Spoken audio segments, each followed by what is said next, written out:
छठा, नुमाइंदा खुसूसी सिंध में मुमकिना सैलाबी सूरत-ए-हाल के पेश नज़र सिंध हुकूमत ने वज़रा को फोकल पर्सन मुकर्रर कर दिया है।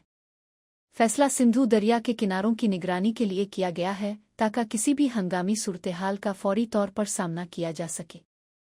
तफसीलात के मुताबिक पंजाब में जारी सैलाबी सूरत-ए-हाल के बाद सिंध हुकूमत ने अलर्ट जारी कर दिया है। गुड्डू बैराज से सखर तक के इलाके में वजीर मुकेश कुमार चावला को दाएं किनारे का जबकि सरदार मोहम्मद बख्श महर को बाएं किनारे का फोकल पर्सन मुकर्रर किया गया है। सखर से कोटरी बैराज तक के लिए जाम इकराम उल्लाह धारीजो को दाएं किनारे और नासिर हुसैन शाह को बाएं किनारे की जिम्मेदारी सौंपी गई है।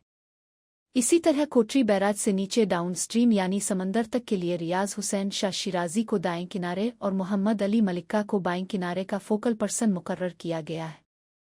हुकूमत की हिदायत के मुताबिक सिंध के दरियाई किनारे वाले इजला के अराकैन असेंबली MPs अपने अपने हलकों में एक हफ्ते तक मौजूद रहेंगे और फोकल पर्सन के साथ मुसलसल राब्ते में रहेंगे।